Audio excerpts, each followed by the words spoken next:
우리 주님의 사랑과 은총이 여러분에게 감사의 길을 기원합니다. 영국의 성경 주석가인 매튜 헨리는 이런 말을 했습니다. 감사는 더하기와 같아서 모든 것에 감사하면 거기에 하나님의 축복이 더해진다. 어떤 일이든지 어디서든지 감사하면 더하기의 축복이 주어진다. 그러나 반대로 원망과 불평은 빼기와 같아서 있는 것까지도 빼앗기고 없어진다.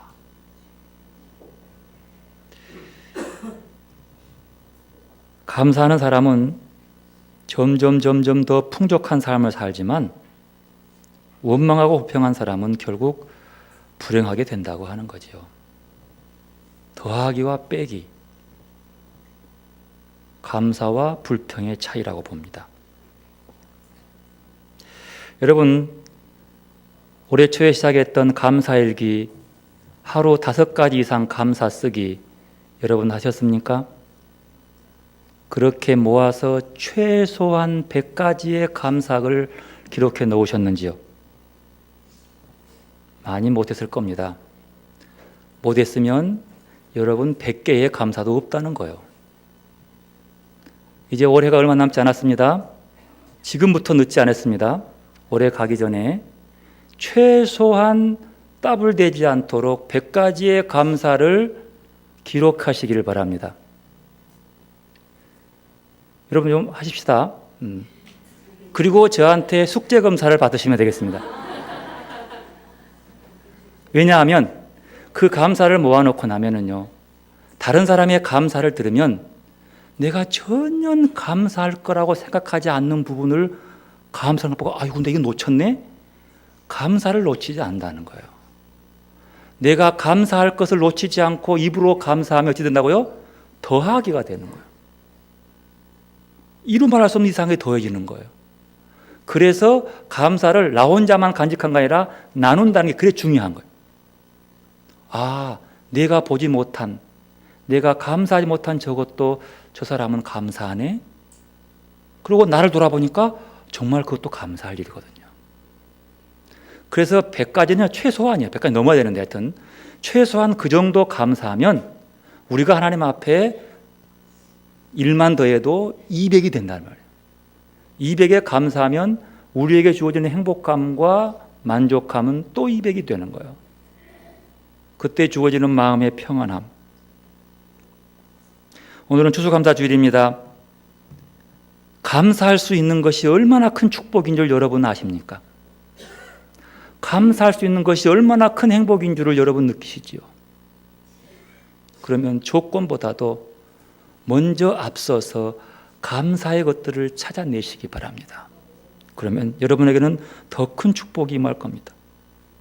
헌데 저 개인 생각합니다만 저를 포함해서 어쩌면 우리는 감사를 잊어버리고 사는 사람들인 것 같습니다. 저도 많이 감사하는 것들이 좋아졌고 섬세한 것들이 있긴 있지만 아직도 불평한 것이 많습니다. 여러분 어떠십니까? 우리의 삶의 자리에 감사할 일들이 너무도 많이 있는데 그것을 당연한 것으로 여겨서 감사하지 않고 지내는 모습은 아닌지요? 자기 욕심을 채우면 감사하고 과욕을 부려서 제대로 이루어지지 않으면 불평하는 것이 우리에게 참으로 많습니다. 어떤 꼼수나 불의한 방법으로도 남보다 더 많이 얻고 특혜를 누리면 감사할 줄 알고 그 거짓을 들통나면 불평하는 경우가 우리에겐 참 많습니다. 왜곡된 감사라고 합니다.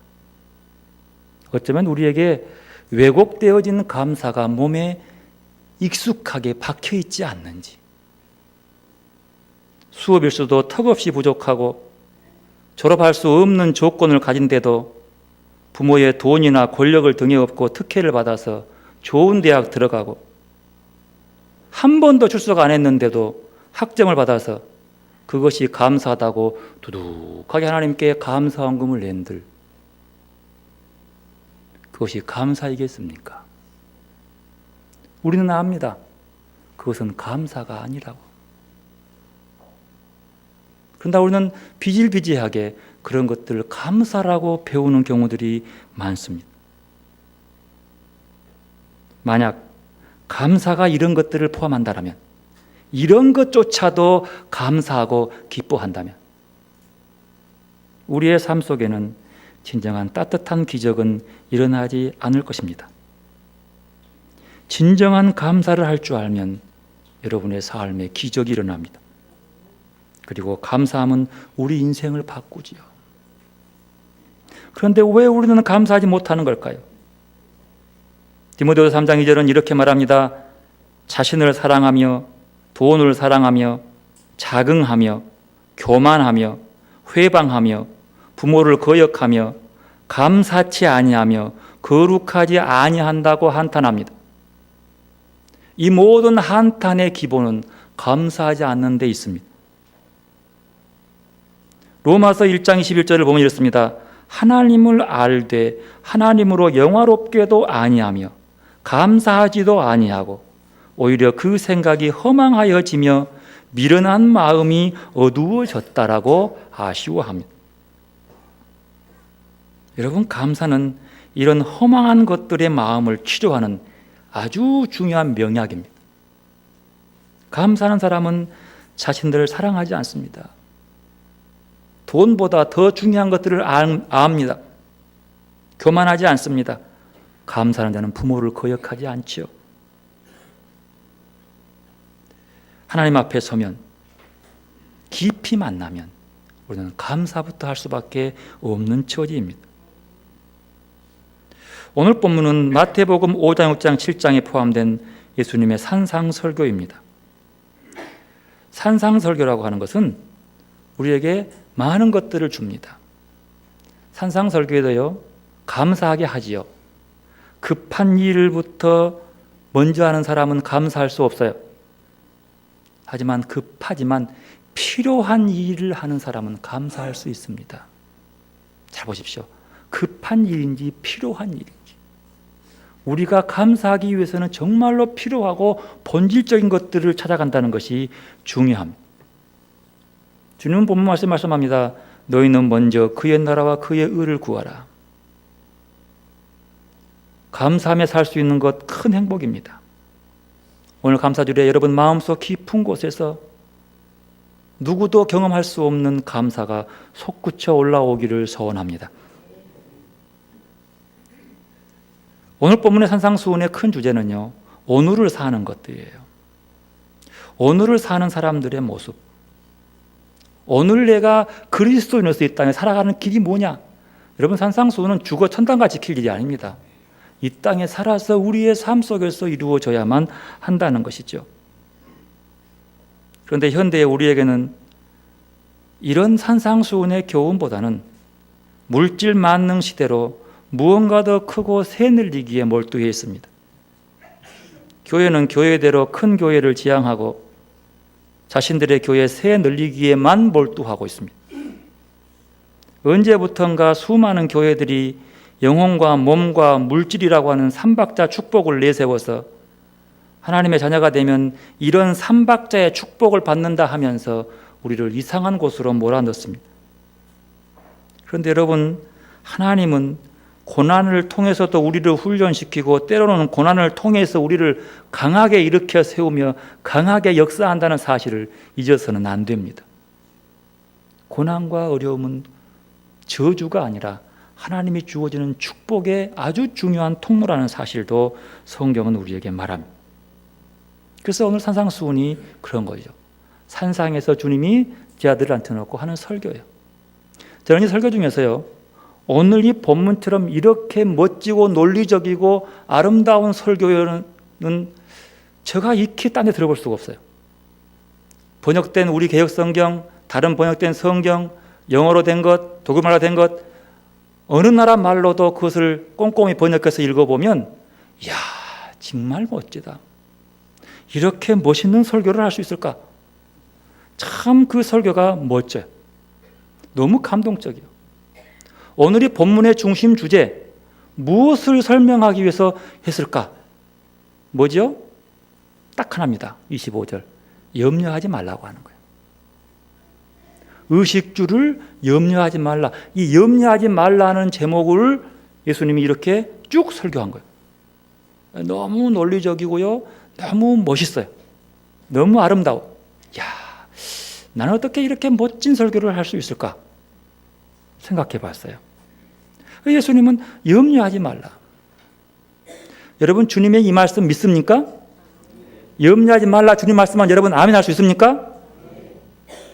저도 이 말하면 언제나 아멘 했어요. 근데 가만 생각하니까 고3인 우리 딸만 보면 염려가 돼 죽겠어. 우리 아들 보면 기가 콱 막혀. 분명 주님은 염려하지 말라고 내가 아멘 했는데 애들만 보면 이게 걱정돼가지고 통 마음이 답답한 거예요. 이게 어찌된 일이에요? 주님 말씀 믿고 아멘하면 돌아만 서면 이놈의 염려가 이게 너무 과해서 여러분 염려가 과하면요 그 염려를 해결하기 위해서 뭐냐면 공격이 돼요. 염려를 준 그 사람을 공격해요. 그리고 어떻게 조금 궁지에 몰고 아니면 화가 나가지고 확 한번 이렇게 뒤트는 데가 있어요. 결국 이 염려라고 하는 것은 결국 나를 화가 나게 만들고 상대방의 아픔을 주는 거예요. 알면서도 푹푹 올라오는 거예요. 이거 참 골치 아픈 거예요. 주님의 설교는 너무 멋있고 야, 저 정말 잘한다. 박수를 치면서도 아멘 해놓고 나는 염려하고 있어. 뭐가 문제입니까? 여러분 뭐가 문제예요? 예수님의 설교가 문제 있는 겁니까? 아니면 설교 듣는 내가 문제 있는 겁니까? 아무리 봐도 예수님의 설교는 문제가 없어요. 근데 문제는 그 설교를 듣는 내가 문제가 있는 거야. 내가 문제가 있는 거야. 분명히 탐복하면서 박수치면서 쾌재를 부를 만큼 좋은 설교를 들어놓고도 나는 그 설교대로 한 발자국도 못 나가고 있는 내 모습. 세상에 그 누구도 예수 안 믿는 사람도 산상설교에 대해서는 이렇게 기가 막히다고 말을 해요. 너무 멋있다고. 오늘 보면 특히 그래요. 그런데 나한테는 그 설교가 그렇게 깨달음은 주었지만 내 삶의 영향은 아무것도 안 준 거예요. 나의 문제가 있었습니다. 내가 문제예요. 아무리 많이 듣고 그 외침 소리를 엄중하게 들어봤자 뭐해? 내가 아무것도 안 하는데. 문제가 엄연히 나한테 있는 거예요. 어느 목사님이 교회에 부임을 했어요. 첫 부임 설교를 하는데 너무 은혜스러운 거예요. 와, 그 목사님 정말 설교 잘한다. 막 아멘이 막 터져나오고. 정말 목사님 잘 모셨다. 그 다음 주 예배 드리러 가는 거죠. 또 그 설교를 하는 거야. 어머니 또 저렇게 하네. 이 목사님 설교 준비 안 했나? 근데 또 그때도 은혜스러운 거야. 야, 그래 맞아. 세 번째도 똑같아요. 3개월 동안 똑같은 설교를 하는 거야. 이 목사 웃기네 정말. 뭐에 설교 준비도 안 하고 한 주 동안. 당회가 모였습니다. 목사님 왜 똑같은 설교를 3개월 하십니까? 그 목사님이 그랬답니다. 3개월 동안 설교해도 내 말을 지킨 사람이 없어요. 내 설교를 듣고 따라오려고 하는 사람이 아무도 없어요. 그래 또 할 수밖에 없어요. 설교가 문제입니까? 하나의 예입니다. 오늘 분명히 말씀 시작합니다. 내가 너희에게 이르노니. 여기서 너희는 제자들, 내가 제자들 너희들에게 말한다 이렇게 말합니다. 아니 이 말씀은 내가 오늘 제자인 지금 그리스도인들에게 말한다 이렇게 얘기하는 거예요. 그 얘기를 들으라는 거죠. 그래서 말씀하기를 너희는 목숨을 위하여 무엇을 먹을까 무엇을 마실까 너희 몸을 위하여 무엇을 입을까 염려하지 말라. 의식주를 염려하지 말라라고 얘기한 겁니다. 뭘 위해서? 몸을 위해서. 물어봅시다. 몸이 중요한 거요? 먹을 게 중요한 거요? 몸이 본질이에요? 입는 게 본질이에요? 몸이에요. 몸과 목숨이 먼저예요. 그리고 다른 것들은 뭐예요? 수단이에요. 근데 보십시오. 본질보다도 수단이 더 중요하면 되겠어요? 안 되겠어요? 그것 때문인 거예요. 그냥 그걸 염려하지 말라는 거예요. 중요한 것은 뭐가 중요해요? 목숨이 중요하다는 거죠. 근데 예수님은 또 주기도문 하기를 기도할 때에 일용할 양식을 주도록 구하라는 거죠. 필요한 것들을 구하라. 그리하면 주실 것이요. 이건 또 뭐예요? 분명히 내가 염려되고 걱정되는 것은 구해야 되는 거예요. 근데 왜 또 염려하지 말라는 거예요? 우리에게 필요한 것들은, 필요한 염려는 하나님께 구하는 겁니다. 염려해야 돼요. 사람이 염려해서 살 수 없는 거죠. 그러나 그 염려가 많아지면 그 뜻이에요. 그 염려가 너무 과해지면 그 뜻이에요. 오늘 본문에서 염려하다, 이 말은 왜 하지 말라냐면 24절에 나온 것과 연결됩니다.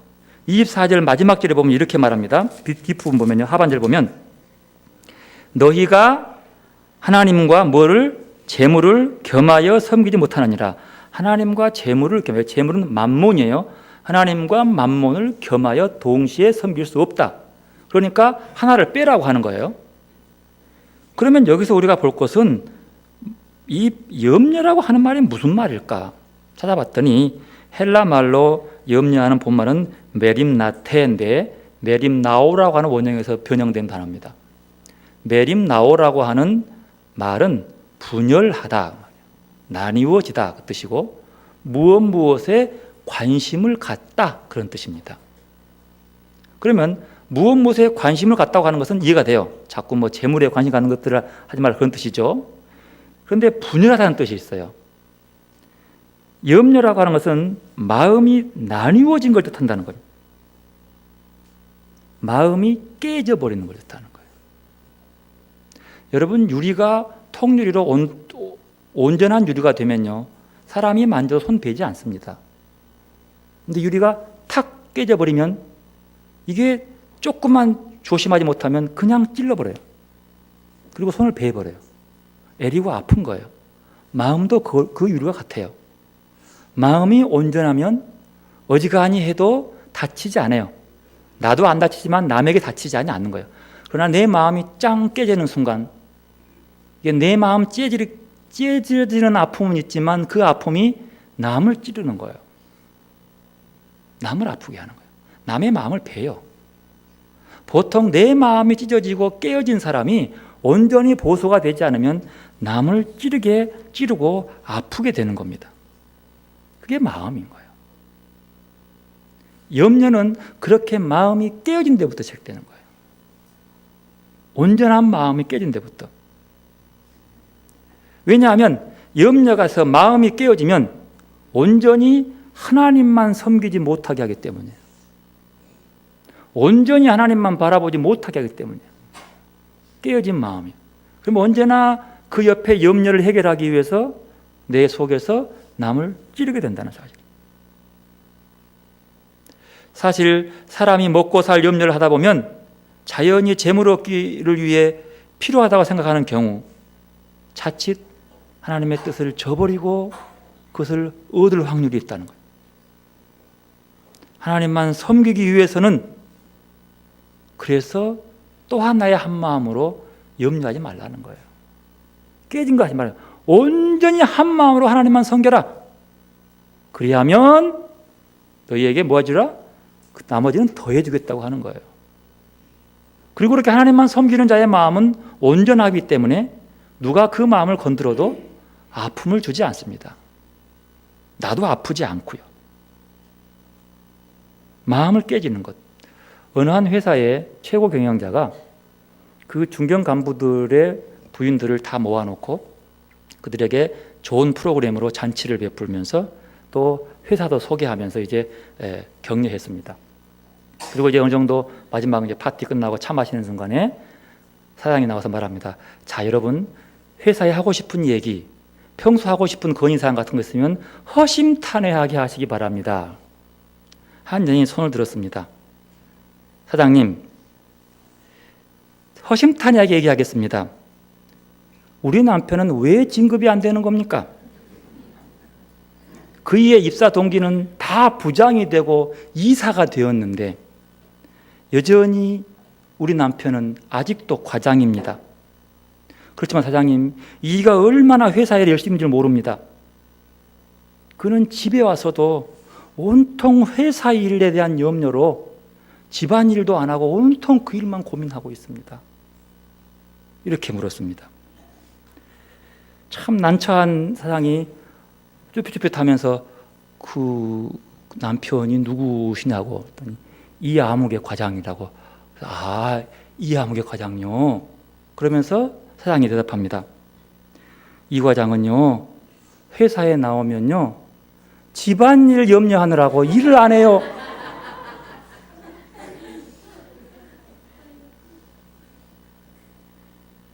이렇게 염려는 마음을 뭐요? 나누어 버리는 거예요. 분열시켜 버리는 거예요. 그러니까 이것을 나누어지는 것만 해도 지금 헌신하는 삶에 심각한 문제가 생겨버리는 거예요. 염려라는 그런 것들이에요. 아직 닥치지 않는 모든 일에 대한 하나님의 돌보심을 신뢰하며 평안을 가지고 지금 하나님이 원하시는 뜻이 이루어지기 위해서 노력하는 것이 하나님에 대한 바른 헌신의 삶임에도 불구하고 그 마음이 또 다른 것들 이걸로 하고 싶을까 하나님을 위유한다 하면서도 또 다른 것에 염려하면서 그르칠 수 있다고 하는 거예요. 결국 염려하지 말라 하는 말은 하나님만 바라고 하나님만 섬겨야 하는데 그 마음에 또 다른 것이 떠오르지 않게 하라는 거예요. 여러분, 하나님과 재물을 겸하여 섬길 수 없다 이렇게 말했잖아요. 근데 보십시오. 재물, 만몬 그 자체는 문제가 아닙니다. 돈 그 자체는 문제가 아니에요. 뭐가 문제예요? 그 돈을 생각하면 내 마음이 쪼개진 것을 의미하는 거예요. 그러니까 마음이에요. 하나님만 이 마음이 온전히 가야 되는데 이 마음에 아이고 저 돈, 저 재물 이렇게 하면서 그 만몬에 대한 재물에 대한 마음이 가는 순간 그 재물이 뭐가 되는 거예요? 하나님께 가로막는 모든 것들은 다 우상이 되는 거예요. 다른 말로 하면 하나님께로 온전히 나아가는 것을 가로막는 염려는 뭐예요? 우상이 되는 거예요. 이렇게 결론을 맺을 수 있습니다. 여러분, 그러기 위해서 우리는 온 마음으로 하나님께 집중하기 위해서 하나님만 바라보고 그분을 생각해야만 합니다. 염려가 떠오른다 할지라도 그 염려를 주님께 맡기고 주님의 것들을 기억해내는 것. 저는 그걸 생각합니다. 염려는 감사하지 않는 데서부터 시작된다. 왜곡된 감사가 아니라 진정한 그 삶에 주어지는 깊이 있는 감사를 하는 사람은 염려가 아니라 하나님으로만 채워질 수 있는 것. 성 프란시스코처럼 자연 만물을 보면서 감사함으로 하나님을 찬미할 수 있어야 합니다. 그러니까 자연의 현상을 보면서 하나님의 능력을 볼 수 있는 눈이 필요하다는 거예요. 그러기 위한 창조신학이 분명히 내 안에 정립되어야 합니다. 여러분, 이건 결코 정령신앙이 아닙니다. 하나님의 손길을 보는 거예요. 프란시스코는요, 하늘의 해를 보고 형님이라고 그랬어요. 형님 태양이시여. 하나님, 형님 태양을 바라보면서 하나님 찬미 받으십시오. 누님 달림을 보면서 하나님 저 달림 보니까 하나님 찬양 받으십시오. 누님 땅을 바라보면서 이 넓은 땅의 모습 누님으로 봐요. 형님으로 보고. 자연 만물을 바라보면서 바람, 누님 바람이요. 하나님 찬미 받으십시오. 왜 그러는 거예요? 하나님이 만들어 놓은 피조물들을 바라보면서 하나님의 아름다움을 보고 하나님이 찬송하는 것을 볼 수 있다는 거예요. 그 아름다움이 보는 눈인 거예요. 오늘 본문 볼까요?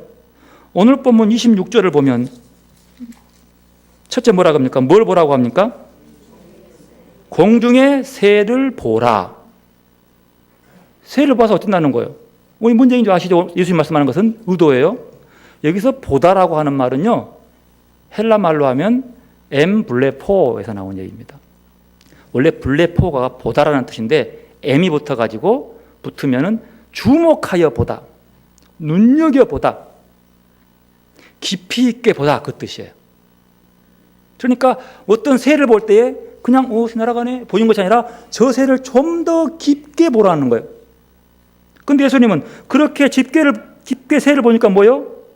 심지도 않고 거두지도 않고 창고에 모이지도 아니하되 누가요? 하늘 아버지께서 기르시나니. 가만 들여다보면서 하나님이 그를 기르고 있는 것을 보고 있는 거예요. 보는 눈이에요. 하나님이 만든 그것을 바라보면서 보고 깨달은 것이죠. 이 말 속에는요, 하늘을 나는 새를 보면서 깨달아지는 것이 없느냐라고 묻는 거예요. 우리에게. 새들에게서도 배울 수 있고 새들을 통해서도 깨달아야 할 것이 있음을 우리에게 환기시키는 겁니다. 새를 통해서 하나님을 볼 수 있는 예수님의 그 눈, 그 눈이 주님을 따르는 우리에게는 필요하지 않을까요? 저는 이 본을 보면서 기도했어요. 하나님, 나도 주님이 볼 수 있는 그 눈 내게 주십시오. 그것을 보고 하나님을 느꼈던 그 마음, 그 깨달음도 내게 주십시오. 어찌 내 눈이 이렇게 경박스럽고 이렇게 천박한 것만 바라보고 있는지, 그것들을 보는 눈, 들의 백합화가 어떻게 자라는 것을 보라. 들의 백합화가 어떻게 자라는가 뭐하여 보라? 생각하여 보라. 곰곰이 한번 생각해 봐라. 여기서 백합화는요, 우리나라 곳으로 하면 양귀비꽃 같습니다. 피는 양귀비꽃 할랑할랑 그 있잖아요. 색깔도 이쁜 색깔. 그 색깔이요. 그것을 바라보면서 야, 이쁘다가 아니라 야, 정말 하나님 이쁜 것 만들었네. 근데 저걸 어떻게 자랄까? 누가 기를까라고 가만 보니까 모든 것들 움직여 바람도 불게 하시고 물 주시는 하나님이 기른 것이 보이는 거예요. 주의 깊게 짚어보는 눈, 하나님의 솜씨가 저렇게 아름답고 보호하는구나 하는 눈. 그런데 이것만 보고 말 것이 아닙니다. 바로 거기에서 나를 볼 수 있어야 합니다.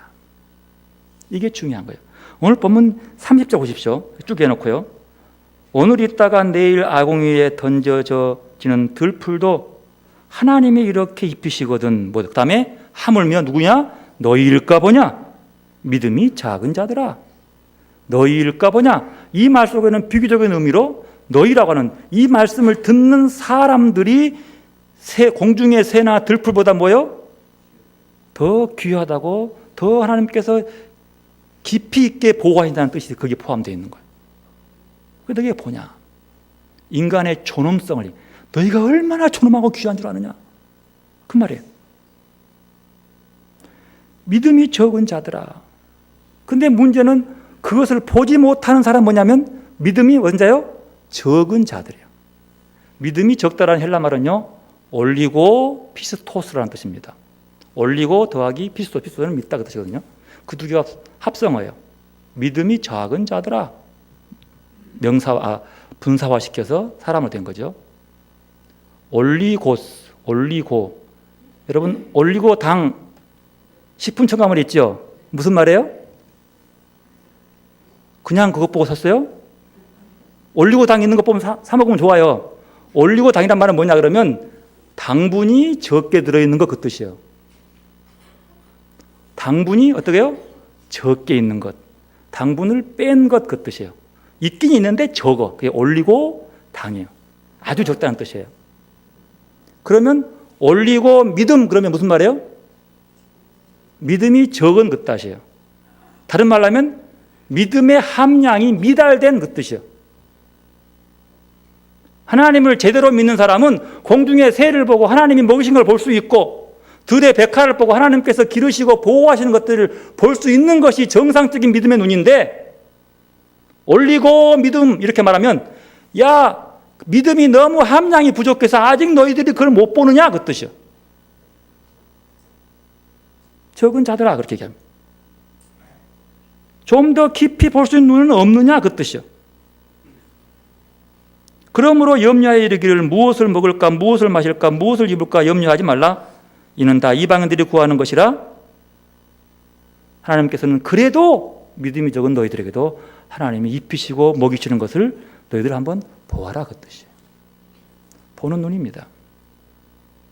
여러분 창세기 2장에 보면은요, 하나님께서 흙으로 동물과 공중에 사는 새를 만들어 놓고 2장 19절에 그들을 데리고 아담에게로 와요.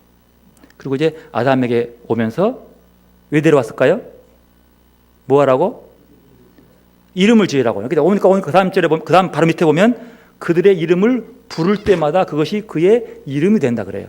구약 성경에서 이름을 지어줬다가 이름을 새롭게 하는 것은요, 주종 관계를 의미해요. 이름을 지어준 사람이 주인이 되고 이름 지은 받은 사람이 종이 되는 거예요. 주종관계 하면 순종 관계를 의미하는 거죠. 하나님께서 아담이라고 부른 것은 아담은 순종해야 돼, 100%.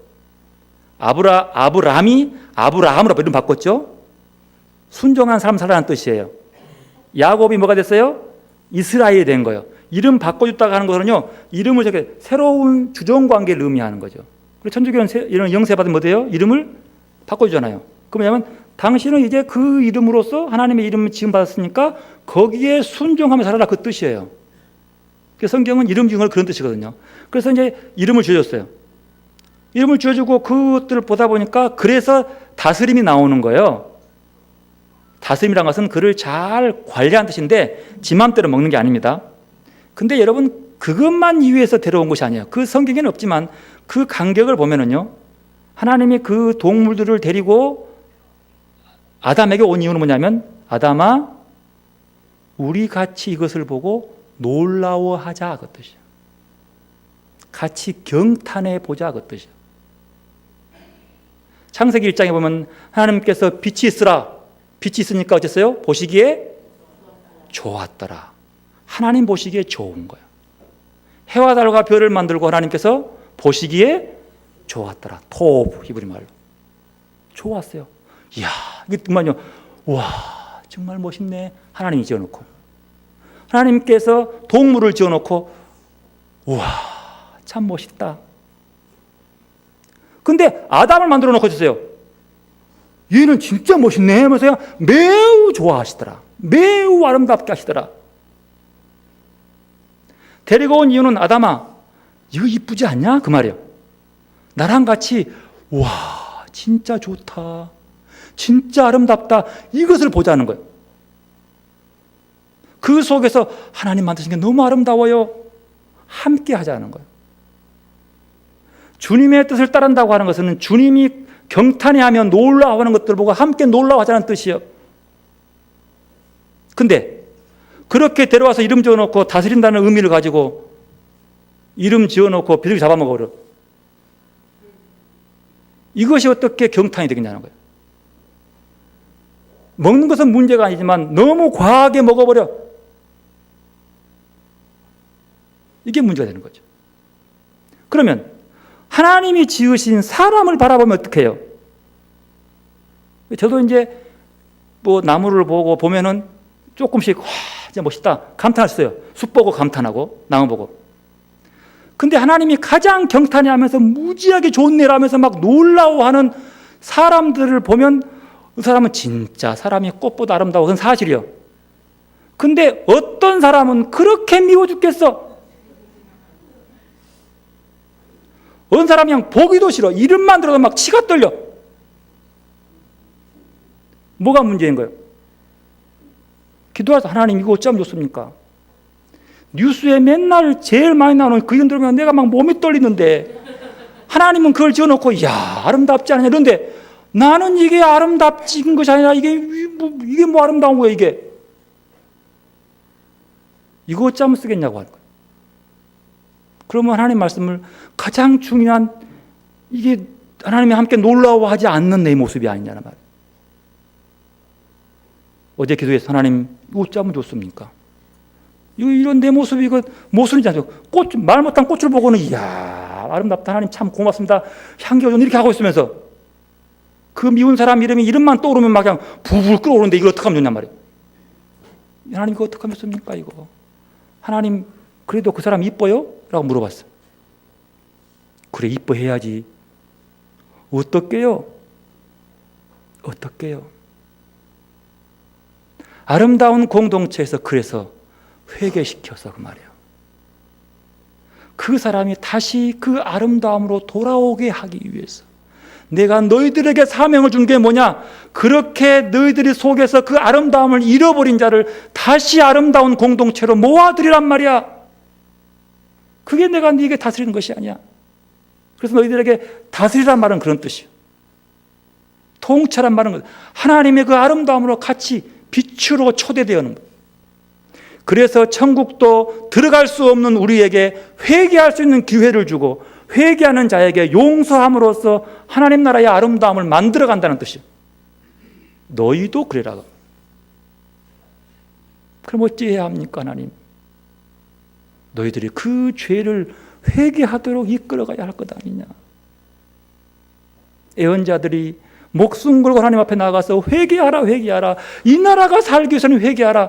아름다움을 회복하기 위해서 하나님이 멋지고 놀라워하면서 그 감탄스러워하는 것들을 회복하기 위해서 회개하라고 외친 것처럼 회개하라. 그래서 너희는 먼저 그의 나라와 그의 의를 구하라 그 뜻이에요.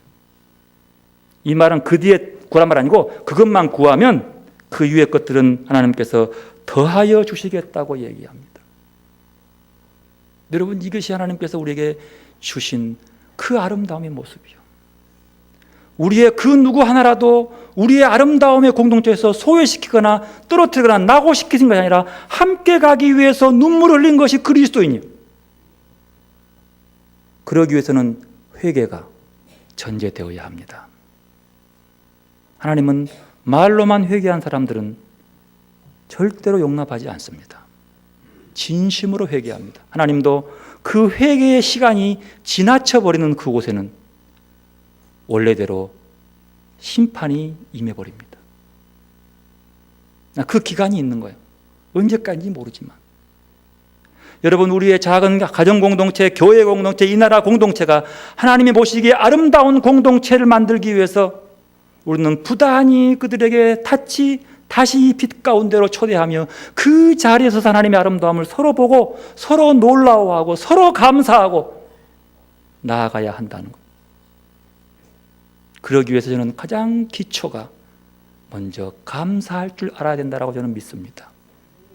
감사하는 넉넉한 마음이 있어야지 그 사람이 아름답게 보이는 거예요.